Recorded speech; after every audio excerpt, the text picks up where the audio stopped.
começarmos a fazer a caracterização de uma estrutura num edifício, nós vamos ter em consideração como é que se vão caracterizar os elementos que vão ser desenhados na nossa grelha estrutural ou eventualmente numa matriz estrutural, se quisermos começar por aí. Eu vou explicar aquilo que se pretende com mais facilidade e simplificando através da colocação de uma matriz estrutural. Para isso eu vou aqui ao menu Drafting. De seguida clico em Tools e depois Grid Lines e Place. Ao clicar em Place, ele vai me pedir uma origem para a minha matriz estrutural e imediatamente ele coloca-me no desenho uma matriz estrutural. O que é que está a acontecer aqui?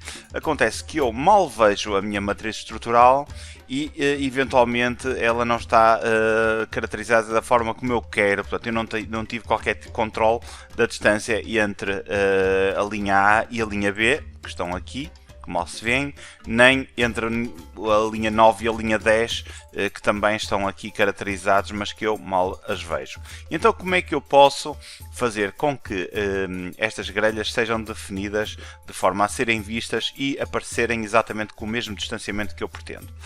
Eu vou anular esta matriz estrutural e se eu mudar aqui para outro menu Ribbons e se vier aqui no canto superior direito, em todos os menus aparece-me aqui o menu Properties. Portanto, eu clico aqui e aparece-me aqui propriedades que eu posso alterar. O mesmo acontece se eu clicar em Drafting. E atenção, porque este menu muda de aspecto consoante o menu Ribbons que eu escolher. Portanto, se repararem, aparecem coisas totalmente diferentes. No caso do Drafting, se eu selecionar Drafting e vier aqui a Properties, de seguida vou ter aqui a opção Grid Lines. Nesta opção Grid Lines eu posso, portanto, caracterizar e configurar como é que vão aparecer as minhas linhas da minha grelha estrutural ou da minha matriz estrutural. Portanto, eu vou clicar em Grid Lines e tenho aqui uma série de parâmetros que eu posso então alterar. Aparentemente são muitos, mas muitos deles vamos ver que estão repetidos. A primeira coisa é em que layer é que vai ser criada a grelha estrutural. Ele propõe por defeito a layer grid, portanto eu vou manter, portanto eu podia modificá-lo, mas eu vou manter porque é um menu que é um layer que é definido por defeito e facilita-me a vida, porque se eu quiser fazer uma interligação entre projetos, normalmente eles têm sempre o mesmo layer por defeito e isso facilita-me o trabalho. Agora eu posso alterar o parâmetro seguinte, que é a cor. Portanto, onde tem Color, eu clico aqui nesta cor que está aqui, a cinza, e eu posso então mudar a cor quer das minhas linhas, quer dos textos que as legendam. As cores do ArcLine XP aparecem aqui. Se eu quiser, posso mudar aqui para as cores do AutoCAD ou para um RAL. Portanto, eu posso utilizar qualquer cor do meu agrado. Portanto, eu vou aqui escolher AutoCAD, vou selecionar a cor Cyan, clico em OK e cá está, portanto ele adotou esta cor por defeito. Depois tenho aqui o Line Type que neste momento está dotted, ou seja, ponteado. Portanto, se eu clicar aqui, aparecem uma série de tipos de linha que eu posso escolher para caracterizar então as minhas linhas de eixo da minha estrutura, portanto a minha grelha estrutural. Eu vou adotar este tipo de linha aqui que está, portanto é User Line Type 28, faço OK e cá está ele devidamente definida. Depois eu posso definir vários tipos de grelhas, podem ser retangular ou radial. Portanto, se eu definir retangular, portanto, será uma matriz em que as linhas são paralelas umas às outras. Se for uma matriz radial, portanto, todas as linhas da estrutura partem do mesmo centro e irradiam em todas as direções. Depois temos aqui a opção Textile. Na opção Textile eu vou escolher que tipo de texto é que quero que surja, portanto, no meu desenho e também o tamanho do meu texto. Portanto, eu vou optar pelo Arial 200 e vou utilizar esta dimensão. Depois também eu vou definir se a minha matriz vai ser aplicada apenas a um piso ou se quero aplicar a todos os pisos do mesmo projeto. Se eu ativar a opção All Floors, ele ativa-me, portanto faz-me esta matriz em todos os projetos. Atenção que as linhas vão surgir lá, mas não vão estar lá desenhadas. Portanto, eu depois, se eu quiser utilizar a mesma matriz, tenho que copiar de um piso para o outro. No entanto, se eu mudar de piso, eu consigo visualizar a matriz do outro piso que estava lá e dessa forma consigo desenhar uma estrutura e caracterizar uma estrutura de uma forma mais simples, porque eu tenho os alinhamentos que vêm dos pisos inferiores ou superiores. De seguida, eu tenho o que é definido como duas direções, a direção primária e a direção secundária.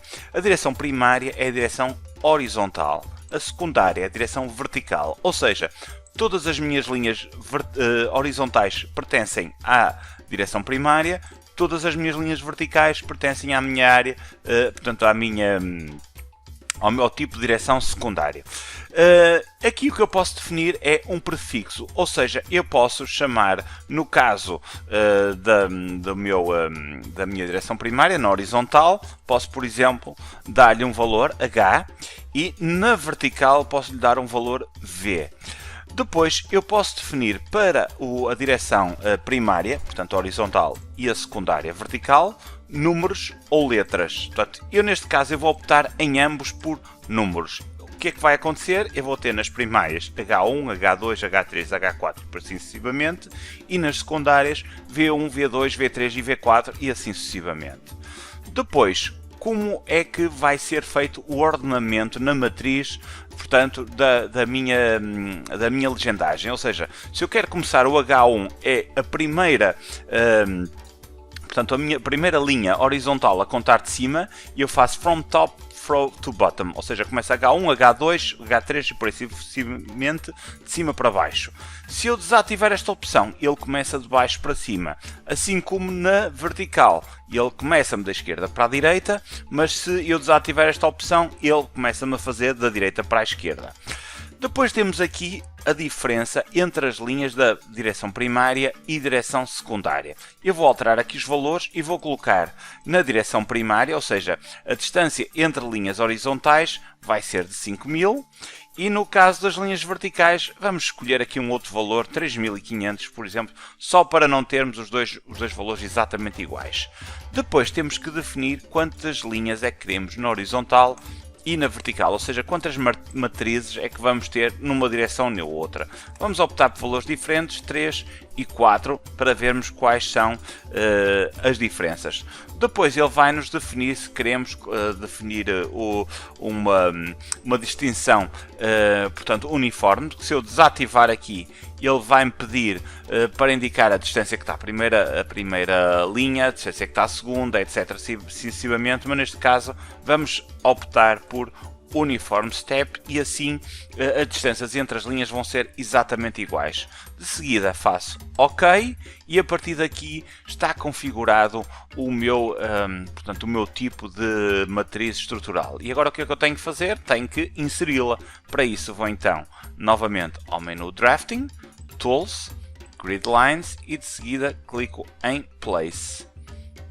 E ao clicar no meu desenho, o que vai acontecer é que eu tenho exatamente aquilo que eu pretendia, ou seja, as legendas horizontais a começar no H1, H2, 3 e 4, a uma distância de 3,5 metros entre elas, e V1, V2, V3 com uma distância de 5 metros entre elas. Portanto, e todas estas linhas estão configuradas conforme eu pretendia, exatamente com o mesmo tipo de linha que eu pretendia, que aqui não é visível porque é demasiado pequeno, e exatamente com a cor com que eu tinha previamente configurado, portanto, quando cliquei aqui em Properties e de seguida Grid Lines.